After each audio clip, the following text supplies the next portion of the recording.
नमस्कार मु ग्रेस्मिता नाग सरकारी प्राथमिक विद्यालय सत्यनगर बरगढ़ पंचम श्रेणी छात्री मोर गणित पाठ को आपण मानकु स्वागत। साधारणतः पिला मानकर गणित प्रति भय थे एणु खेली खेली गणित शिखिबा गणित को भल पाइबा मोर प्रकल्पर उद्देश्य। एहा हेउछि मोर एक गणित पाठ।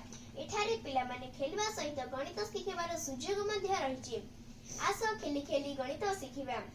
एठारे पिला माने खेलिबा बेले दुईटी उठा पका सीढ़ी चढ़ी ओलाइबा सीढ़ी चढ़ी खसिबा डेइबा चक्री दोली नेट साहाय्य चढ़िबा दोली उठा पका एही सब व्यवस्था रहिछि।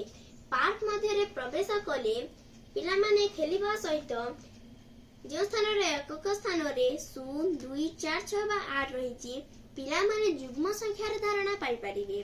रास्तार बाम और डाहाण पार्श्व रे थिबा संख्या गुड़िक एकक स्थान रे 1 3 5 7 बा 9 रहिछि पिला माने अजुग्म संख्या रे धारणा पाई परिबे।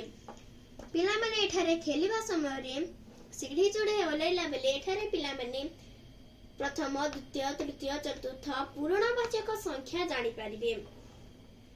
पिला माने सीढ़ी चढ़े ओलाइला बेले संख्या गुड़िक ऊर्ध्वक्रम रो ऊर्ध्वक्रम रे लेखा दिछि पिला माने ऊर्ध्वक्रम रो धारणा पाई परिबे।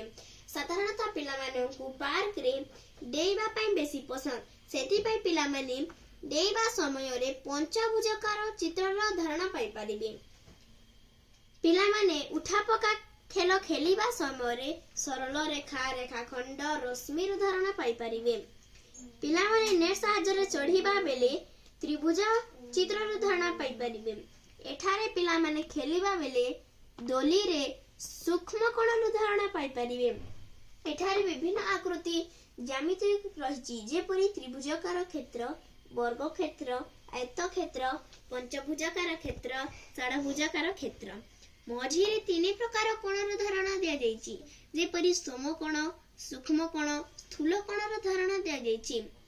पिला माने एहा को देखि समकोण सूक्ष्म कोण स्थूल कोण रो धारणा पाई परिबे। एठारे एक सुंदर चक्री बोर्डटे अछि पिला माने एहा को निजे बुलाई खेलिबा समय रे 2 रु 9 खंदा पर्यंत परीक्षा अति सहज रे जानि परिबे। जेपरि 2 गुणन 1 समान 2 2 गुणन 2 समान 4 2 गुणन 3 समान 6 2 गुणन 4 समान 8 सेमिति करी पिला माने खेलिबा समय रे 2 रु 9 खंदा पर्यंत अति सहज रे परीक्षा जानि परिबे। धन्यवाद।